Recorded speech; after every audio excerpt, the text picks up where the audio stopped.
It was back in 2013 when this horrifying event took place. The night was Christmas Eve. The snow was falling. Christmas trees were decorated with tiny lights on the streets. Most of the people were out enjoying themselves, while on the other hand, my family and I were sitting by the fireplace without any fire. The heat came from the imported heater my parents bought. After dinner, my parents went to bed. My younger sister and I were sitting on the sofa watching TV. She insisted that Santa Claus would give her presents for being a good girl.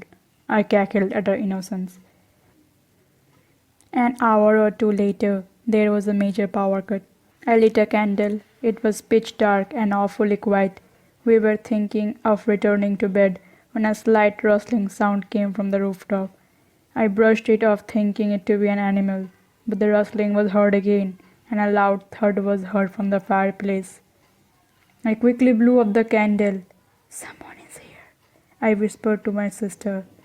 The crunching of the small branches made me break into a sweat. I turned, but before I could figure anything out, a large hand covered my mouth, and I lost my strength to struggle.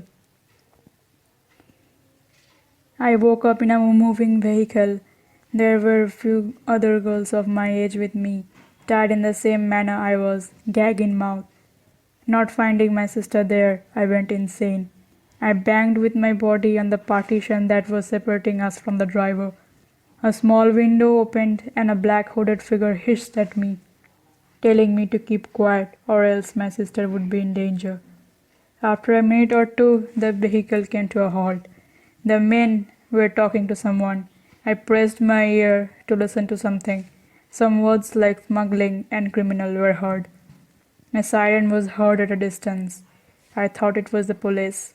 I tried to shout, but not a single sound came from within. With a squeak, the back door of the vehicle opened, but no light was seen. Something was shielding us from the outside world. Light infiltrated through some holes. I crawled like a serpent to get to the shield. A desperate attempt to escape, but all in vain. The door closed, the engine came to life. My bits of hope started melting away as tears started rolling down my face. After what seemed like an eternity, the door once again opened. There were shuffling sounds, another door opened, and two young women were thrown in. They were also unconscious. As soon as the door was locked, one of the women sprang up. Her subordinate glared at us, threatening not to make a sound. The former was already able to untie herself. After untying her friend, they started working on us. "Hold on firmly to something," one of them ordered. I grabbed onto a handle beside me. One of the women pressed her fingers to her ear and commanded, "Do it." Immediately sirens were heard, bullets were being fired. The vehicle became unstable, as if not knowing where to go. Tires screeched and it hit something before coming to a stop. I hit my back. The two ladies kicked the door in unison and the door busted open. There were boxes in front of us, guarding us against the light of sight. The large vehicle door was opened by the police officers. I asked the first police officer I saw in a trembling voice, My sister, where is she?" The officer pointed in the direction where my parents were holding my sister. The last scene I saw was Mom running towards me, closely followed by Dad, with my sister in his arms, before I passed out.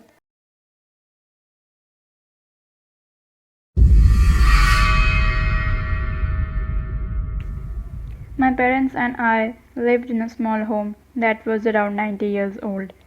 The year would have been 1996. We lived there from the time I was 7 years old to the time I was 19.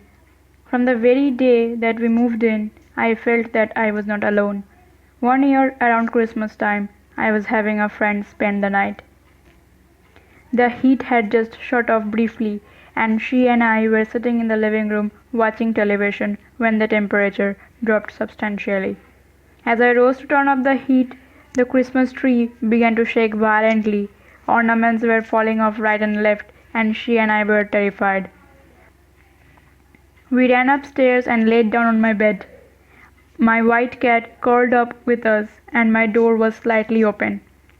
When I gazed out the dark hallway, I was horrified to see a tall white figure run down the hall. I turned to my friend, and she acknowledged that she had seen the exact same thing. She never spent the night ever again.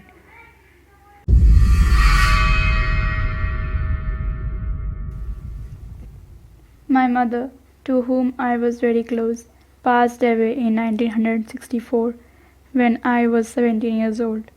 I left home that year and moved to Ontario from Nova Scotia. In 1969, I met a girl whom I will call Karen, and we got married in March of 1970.